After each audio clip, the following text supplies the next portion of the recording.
नमस्कार, आप देख रहे हैं स्टेट टुडे न्यूज। मैं हूं आपके साथ हर्षिता। आइए करते हैं खबरों से शुरुआत।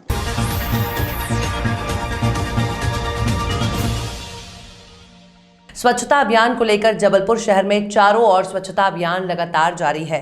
इसी कड़ी में आधारताल नगर निगम जोन के द्वारा भी स्वच्छता अभियान रैली निकाली गई, जो विभिन्न क्षेत्रों का भ्रमण करते हुए लोगों को स्वच्छता के प्रति जागरूक करते हुए नजर आई। रैली में बड़ी संख्या में सफाई कर्मचारी, जोन के अधिकारी और कर्मचारी, गांव सवदा समाज सेवी भी उपस्थित रहे। स्वच्छता अभियान को निकाली गई इस रैली में स्वच्छता को लेकर जोर दिया गया, नागरिकों से संवाद भी किया गया।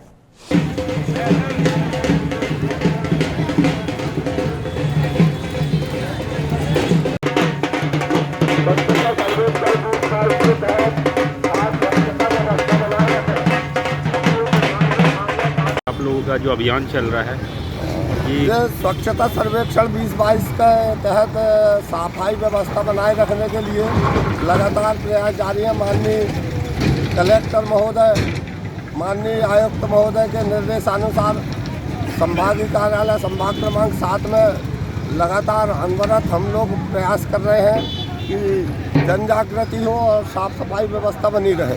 तो आज आप लोग जन जागरण में निकले हुए हैं, तो कहाँ कहाँ का आपका प्रयास है जाने का? हम लोगों ने यहाँ से महात्मा गांधी संस्थान से और एक टीम हमारी संभागीय कार्यालय संभाग क्रमांक 7 आधारताल जोन हनुमान मंदिर से और तीसरी टीम हमारी आनंद नगर बस स्टॉप से। ऐसे हम लोग तीनों इकट्ठे होकर यहाँ पर बिरसा मुंडा में इसका समापन करेंगे रैली।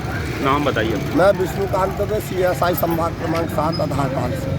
जबलपुर महानगर के सिविल लाइन स्थित पुराना RTO कंपाउंड में नगर निगम की लाइसेंस शाखा और Jabalpur tent decorators welfare association के संयुक्त तत्वाधान में लाइसेंस शिविर का आयोजन किया गया। इस आयोजित शिविर में नगर निगम लाइसेंस शाखा की ओर से कुलदीप पाठक और Jabalpur tent decorators welfare association के अध्यक्ष राजू खालसा ने बताया कि इस शिविर का मुख्य उद्देश्य व्यापारीगण अपने प्रतिष्ठानों का लाइसेंस बनवाएं और बेखौफ होकर अपना व्यापार करें। नगर निगम की लाइसेंस शाखा ने Jabalpur tent decorators welfare association के सहयोग के लिए धन्यवाद प्रेषित किया। 2 दिवसीय शिविर में 200 के करीब लोगों ने शिविर में पहुंचकर लाइसेंस बनवाया। एसोसिएशन के सभी सदस्यों का सहयोग इस आयोजित शिविर में प्राप्त हुआ, जिनमें पंकज पांडे, अनिल आनंद, सचिन गुप्ता, शरद विश्वकर्मा, बबलू अग्रवाल, दीपक रजक, दीपक तिवारी, जितेश श्रीवास्तव, राकेश तिवारी, सुनील राय, विनोद राठौर, अध्यक्ष राजू खालसा सहित सभी सहयोगी गण शिविर में अपनी सेवाएं देते हुए नजर आए। एसोसिएशन ने आगे भी और अन्य प्रकार की सुविधाएं मुहैया कराने की बात कही है। हमने नगर निगम के सहयोग से जो शिविर चालू किया है, इसके लिए हम नगर निगम के बहुत बहुत आभारी हैं। हमारी परिहार जी से चर्चा हुई शिविर के बारे में, तो हमने अपनी एसोसिएशन में अपने पदाधिकारियों से चर्चा करके शिविर लगाने की कोशिश की। सबके सहयोग से हमने ये 15 और 16 का जो 2 दिन का शिविर लगाया है, उसमें हमारे व्यापारी भाइयों को, जिन लोगों को इस चीज़ का नॉलेज नहीं था कि लाइसेंस की अहमियत क्या होती है, वो जब हमने उन्हें बताई तो उन्हें इतना समझ में आने के बाद कल हम लोगों को जो सफलता मिली है, क्योंकि इस शिविर में जो रिन्यू कराना चाहते, जिन लोगों ने रिन्यू नहीं कराया था और वो सोच रहे थे कि रिन्यू कराने में बहुत बड़ी समस्या है, बहुत पैसा लगेगा, ऐसा कुछ नहीं।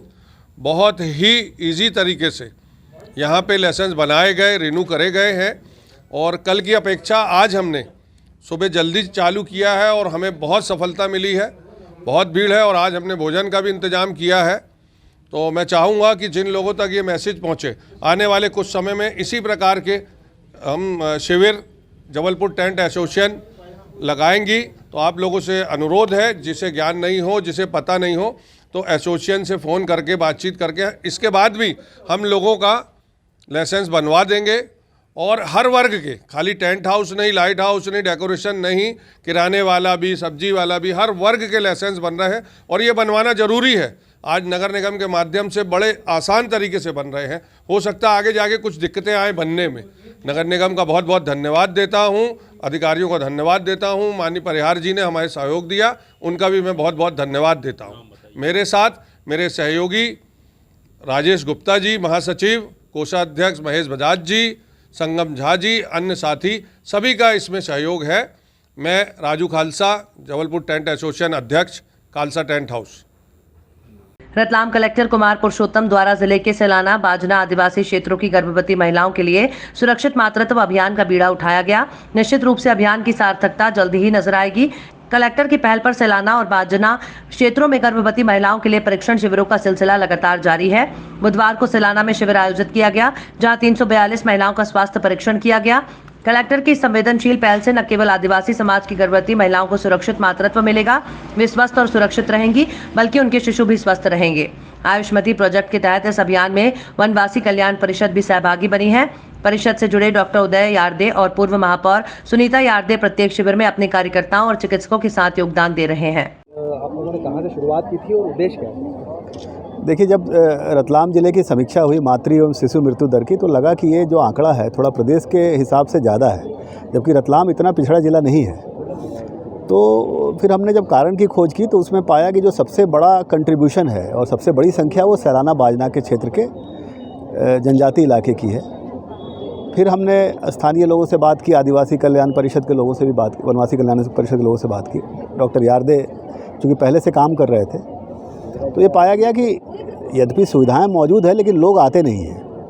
तो फिर अभियान की रूपरेखा ऐसे बनी कि क्यों ना हम एक एक व्यक्ति को चिन्हित करें और उनको खुद हमारा जो अमला है, चाहे वो स्वास्थ्य विभाग का हो, महिला बाल विकास विभाग का हो, वो उनको लाए और हम एक जगह उनको सारी जो जितने चेकअप हो सकते हैं वो कराएं। आज ये तीसरी जगह ये काम हम कर रहे हैं। पहले बाजना में किया, फिर रावटी में, आज सैलाना में, आगे भी चंद्रगढ़ में, सरवन, शिवगढ़।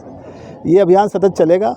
हमने कुल 3000 महिलाओं को चिन्हित किया है। अब हमारी जिम्मेदारी है कि इन 3000 महिलाओं का हेल्थ की सारी व्यवस्थाएं हम सुनिश्चित करें और इनका प्रसव सुरक्षित हो और बच्चा स्वस्थ पैदा हो। आज दिनांक 17 मार्च 2022 को कटनी जिले के ग्राम पंचायत खतौली पंचायत भवन में जल जीवन मिशन के तहत ग्राम जल और स्वच्छता तदर्थ समिति की बैठक की गई। बैठक में जल जीवन मिशन के फील्ड अधिकारी देवेंद्र पाठक ने बताया कि बैठक का मुख्य उद्देश्य है कि लोगों तक सहज रूप से पानी मिल सके, अनावश्यक पानी न फैलाएं। समिति के द्वारा लोगों तक अनावश्यक रूप से पानी फैलाने वाले व्यक्ति के खिलाफ नोटिस भी दी जाए। साथ ही आज बैठक में रजिस्टर वगैरह समिति के अध्यक्ष सचिव को सौंपा गया। बैठक में उपस्थित ग्राम प्रधान चिंतामणि विश्वकर्मा, सचिव देवानंद रजक, रामशंकर गुप्ता, महामंत्री मनोज तिवारी, नीतराज सिंह, महेश कोरी, भैरव वंशकार, अशोक साकेश, संतोष साकेश, विश्व Kumar Ben, state today news की संवाददाता मिथिलेश त्रिपाठी, समिति के सदस्यगण सहित अन्य लोग उपस्थित रहे। ये बैठक किस उपलक्ष्य में लगाई गई? जल जीवन मिशन के अंतर्गत ग्राम जल एवं स्वच्छता समिति की बैठक हुई, जिसको ग्राम जल स्वच्छता के विषय में बताया गया और रजिस्टर वगैरह भी दिए गए ग्राम पंचायत में। मुख्य उद्देश्य क्या है सर इसमें बैठक का? सरकार की योजना घर घर तक पहुँचे। मुख्य उद्देश्य ये है सहज रूप से लोगों को पानी घर घर में अच्छे से मिले। आपका परिचय सर? देवेंद्र पाठक, फील्ड ऑफिसर, जल जीवन मिशन, PHA।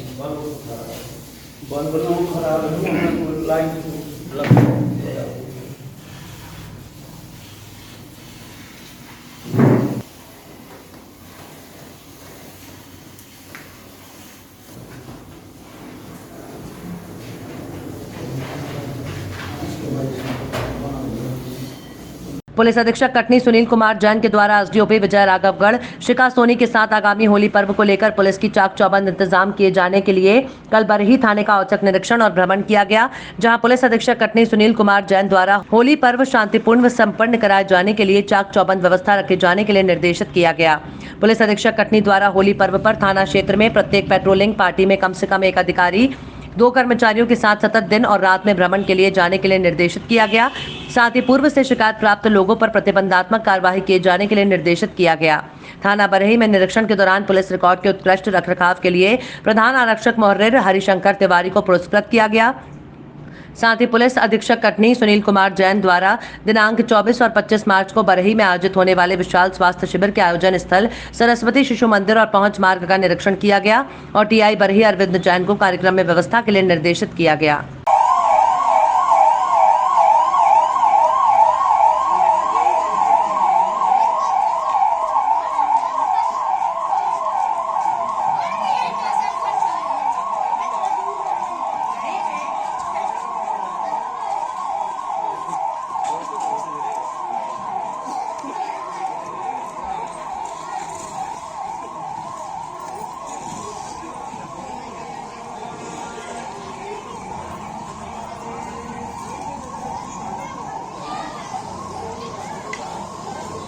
खबरों में फिलहाल इतना ही। आप देखते रहिए स्टेट टुडे न्यूज।